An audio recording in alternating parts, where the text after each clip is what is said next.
Midnight 036. You're standing around a fire. It's 50,000 BC. The sun just went down. There's no Netflix. There's no phone. There's no existential dread about your inbox. There's just you, the flames, and the thick choking smoke curling directly into your face.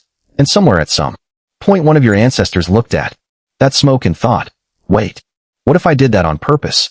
This is the story of how humans discovered smoking. Not cigarettes, not cigars, not the guy outside the office who you always end up talking to for too long. We're talking about the very first time. 037-110, a human being intentionally inhaled something burning. And why that might be one of the oldest habits our species has ever had. Because here's the thing. Nobody tells you. Smoking doesn't start with tobacco. It doesn't start with colonial trade routes or Native American ceremonies or even agriculture.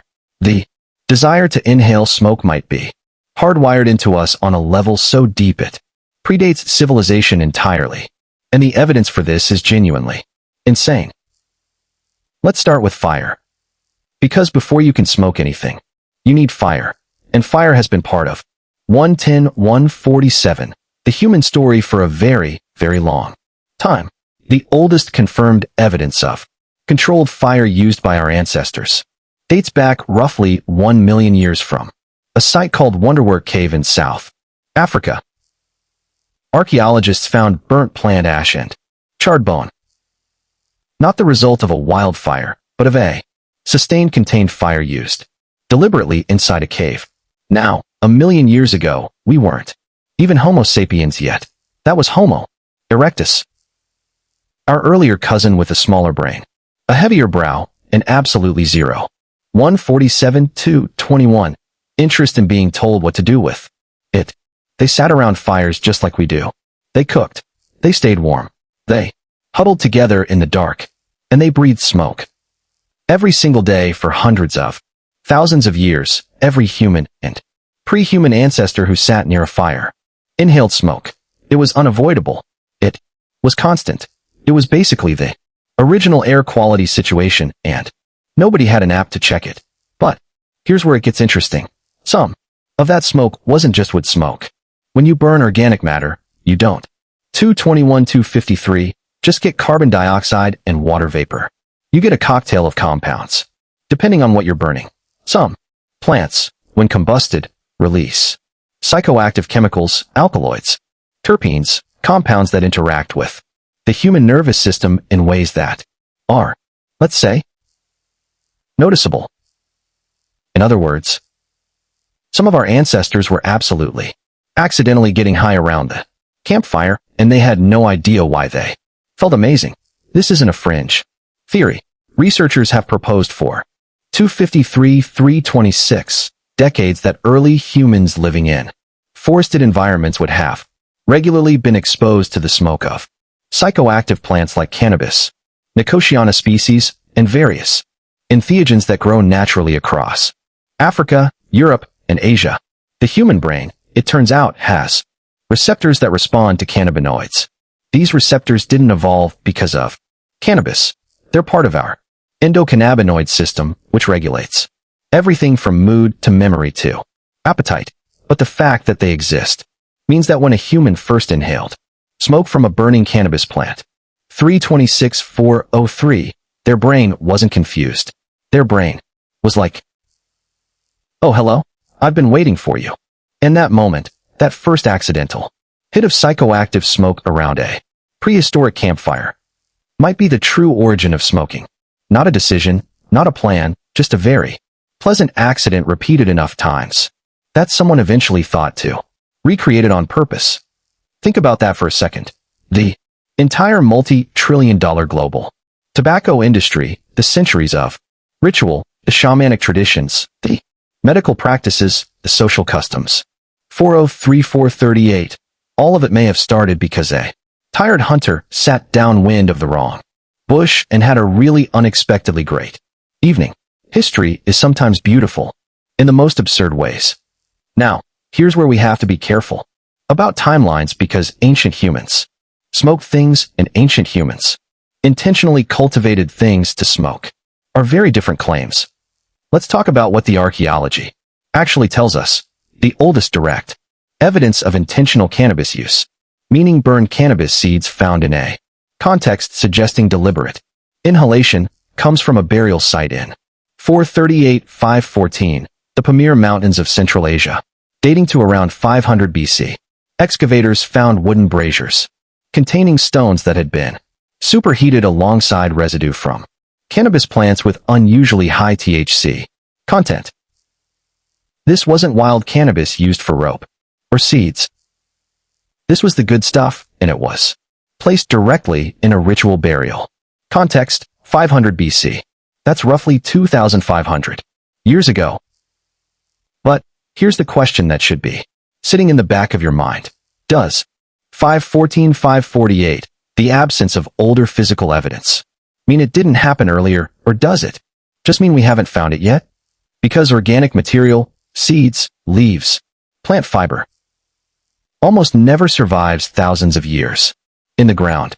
We find stone tools from 3 million years ago because stone is basically indestructible.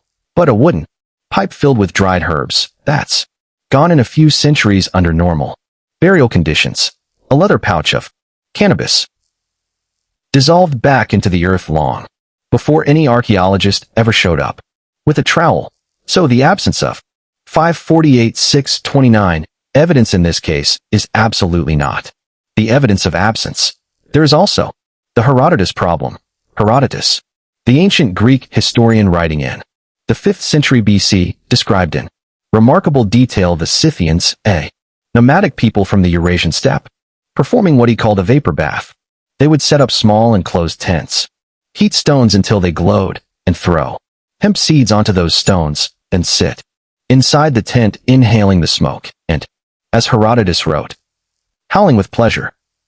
For centuries historians assumed he was exaggerating or misunderstanding what he 629-706 saw.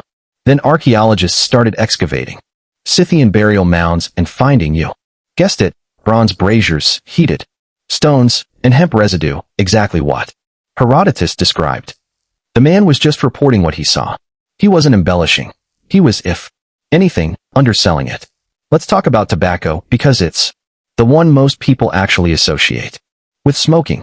Tobacco is a plant in the genus Nicotiana, and it's native to the Americas. That matters enormously, because it means tobacco was completely unknown to Old World civilizations. 707-742, Europe, Africa, Asia, until contact with the Americas in the late 15th century. When European explorers arrived in the Caribbean in 1492, they immediately noticed indigenous people doing something strange. Columbus himself wrote in his journal about seeing men and women walking around with small glowing sticks, inhaling the smoke from burning dried leaves and letting it back out through their noses and mouths. His crew was baffled. His crew also, within weeks, tried it themselves, because of course they did.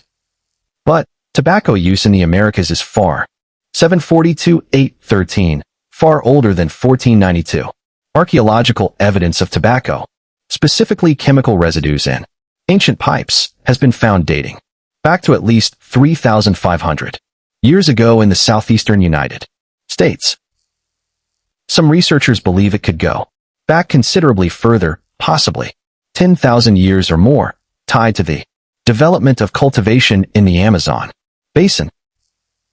And here's the thing about tobacco in ancient America. It was not recreational. Not primarily. 813-848, it was sacred. Tobacco was used in healing rituals, in communication with the spirit world, in binding agreements between tribes. Blowing smoke on someone was an act of blessing, of connection, of respect. A shaman who smoked wasn't having a casual cigarette break. He was opening a channel between the living and the divine. The smoke itself was considered a living carrier, a messenger that traveled between worlds, carrying prayers upward and bringing visions downward. That framing matters. It explains why tobacco use was so 848-920 disciplined, so ritualized, so controlled in many indigenous cultures for thousands of years. When something is sacred, you treat it with reverence. You don't chain smoke it while watching TV. The idea of tobacco as a casual, everyday habit, something you do on a lunch break, or while waiting for the bus, is an almost entirely European invention, and a fairly recent one at that. Now, let's go back even further because there's a piece of this story that most people have never heard, and it might be the oldest evidence of intentional 92958 smoking in the entire archaeological record. In 2019, researchers made a remarkable discovery at a site in the Great Salt Lake Desert in Utah. They found a hearth, a cooking and heating fire, roughly 12,000 years old, containing the seeds of Nicotiana attenuata, a wild tobacco species native to North America. These weren't seeds that had accidentally blown into the fire. They were concentrated, present in a way that suggested deliberate placement.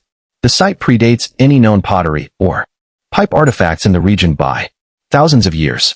This pushed back the 958-1035 possible timeline of tobacco use in the Americas by a significant margin, and it raised a genuinely fascinating question. If people were throwing tobacco into fires 12,000 years ago, whether to inhale the smoke or for ritual purposes or both, what were people in other parts of the world doing with their local psychoactive plants at the same time? Because 12,000 years ago, humans were everywhere. They were in Africa, in Asia, in Europe, in Australia, and the human desire to alter consciousness, to seek out altered mental states, that is not an American phenomenon. That is a 1035-1112 human phenomenon. Let me throw something at you that might sound wild, but is taken seriously by respected anthropologists, the Intoxication Hypothesis. The basic argument goes like this. Across virtually every human culture ever documented, people have sought out ways to alter their consciousness. They've drunk fermented beverages, eaten psychedelic mushrooms, inhaled smoke, chewed plant leaves, and swallowed seeds. This behavior is so universal, so persistent, and so independent across cultures that some researchers believe 1149 it isn't accidental. Ronald Siegel, a psychopharmacologist at UCLA, proposed in the 1980s that the pursuit of intoxication is a fourth drive alongside hunger, thirst, and sex that is biologically embedded in animal behavior, not just human behavior. Elephants deliberately seek out fermented marula fruit. Reindeer in Siberia have been observed eating Amanita muscaria mushrooms and drinking the urine of other reindeer who ate the mushrooms because the psychoactive compounds pass through intact. Reindeer. 1149-1226, doing drug recycling in Siberia. Honestly, respect. The point is if the drive to alter consciousness is this deep and this old, it's entirely reasonable to propose that early humans, long before they domesticated any plant, long before they had pottery or pipes or any of the tools we normally associate with smoking, were deliberately exposing themselves to smoke from psychoactive plants because they had learned through experience that it changed something in their mind. Maybe they burned those plants intentionally during rituals.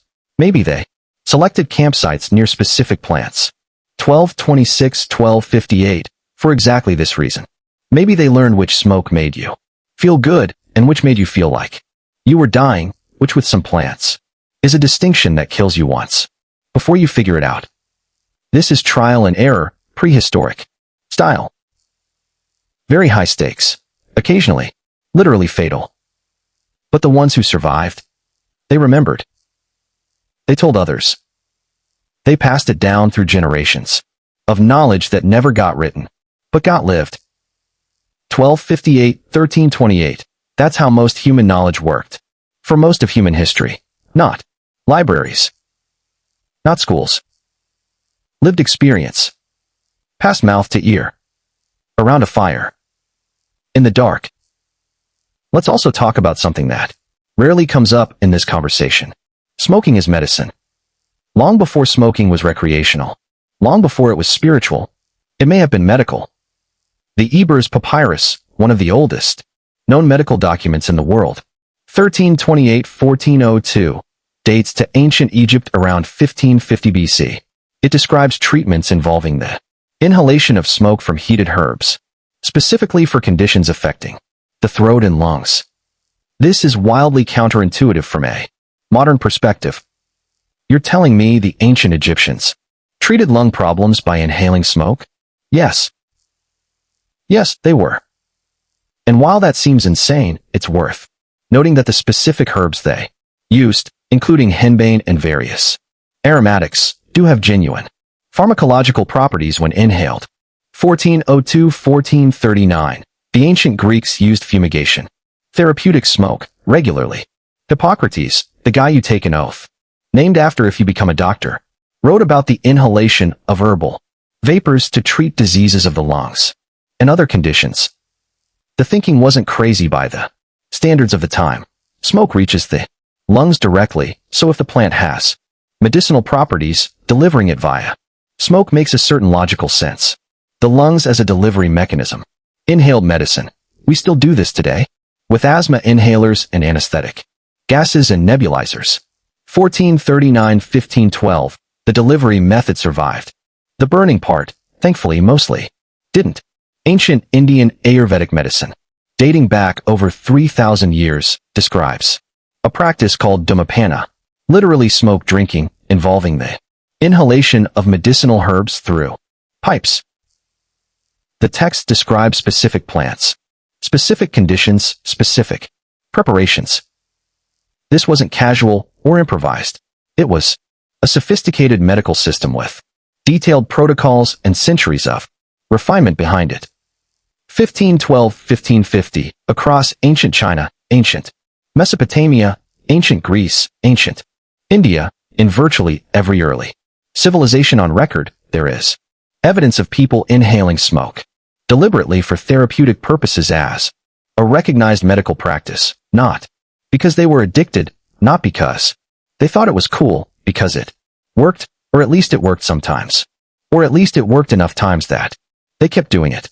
And in a world without antibiotics, without surgery, without any of the tools modern medicine takes for granted, works sometimes was a pretty meaningful bar to clear. 1550-1626. There's another angle to this story that doesn't get enough attention, and it has to do with social bonding.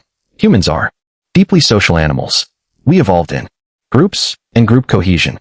The ability of a group to stay together, trust each other, act in coordination, was literally a matter of life and death. For most of our evolutionary history, isolated individuals died. Groups survived. Anything that enhanced social bonding had genuine survival value, and shared rituals, including shared consumption of psychoactive substances, are extraordinarily powerful tools for 1626-1701 social cohesion. When a group of people undergo a shared, altered experience together, it creates a sense of connection, of trust, of mutual understanding that is very hard to replicate any other way. Modern neuroscience has confirmed this. Shared rituals synchronize neural activity, increase trust, and deepen group identity in measurable, documented ways. So, when a group of ancients sat together in a closed space breathing in smoke from burning cannabis or other herbs, and collectively entered an altered state, that wasn't just recreational. 1701-1732, that was social technology. That was how you built the kind of deep trust and group cohesion that let you go into dangerous situations together and come back alive. The ritual smoke circle wasn't just a party. It was infrastructure. Here's where we arrive at the uncomfortable part of the story. The transition from sacred smoke to casual habit is historically an absolute disaster. When tobacco arrived in Europe in the 16th century, it spread with a speed that should remind you of something.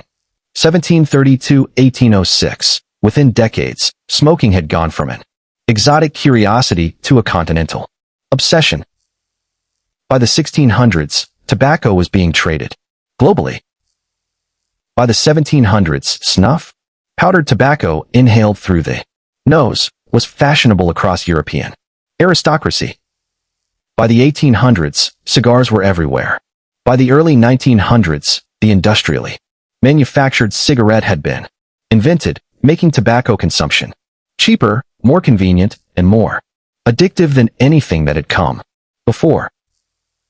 1806-1837. What had taken indigenous Americans thousands of years to incorporate into a measured, ritualistic, deeply cultural practice was, in the hands of European industrialists, turned into a mass-market consumer product within 4 centuries. The tobacco industry in the 20th century then spent decades and billions of dollars suppressing the evidence that cigarettes cause cancer, evidence their own scientists had compiled internally. They marketed cigarettes to children. They hired doctors to endorse their products. 1837-1911, they added chemical compounds, specifically to make nicotine hit faster and harder and leave the system more quickly, maximizing addiction. They turned something ancient and ritualistic and communal into a product, specifically engineered to be as physically destructive and as financially extractive as possible. A shaman and a tobacco executive both worked with the same plant. They had almost nothing else in common. The gap between a shaman in 500 BC, placing cannabis on hot stones in a ritual burial, and a tobacco company executive in 1960, 1911, 1943, signing off on marketing cigarettes to teenagers, is one of the larger moral chasms in human history. Both involve smoke. Almost nothing else is the same. So, when did ancient humans start smoking? The honest answer is, we don't know exactly. And we probably never will. The physical evidence takes us back 12,000 years with some confidence and possibly much further with reasonable speculation. The behavioral drive that underlies smoking, the desire to alter. 1943-2019, consciousness, to share ritual experiences, to use inhaled substances as medicine, is almost certainly far older than any artifact we've found. It may be as old as fire itself. It may be as old as the cognitive leap that made us human in the first place. The ability to connect cause and effect, to look at a burning plant and think, last time that happened, I felt different. Let me do that again. That's not addiction. That's intelligence. What we do know is this. The behavior is extraordinarily old. It predates agriculture. It predates 2019-2053 pottery. It predates every civilization you've ever learned about in school. What is absolutely clear is that by the time the historical record begins in every corner of the world where humans lived, they were already finding ways to put smoke into their bodies. The specific plants changed. The rituals changed. The purposes changed.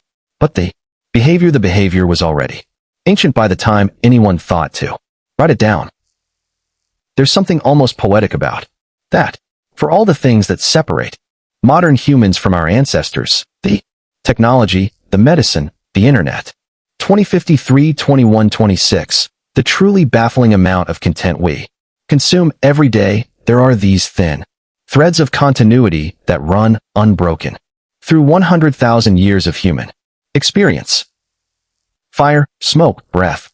The oldest humans sat around fires and breathed the same smoky air you'd smell at a bonfire tonight. Some of them at some point started paying attention to what that smoke was doing to them.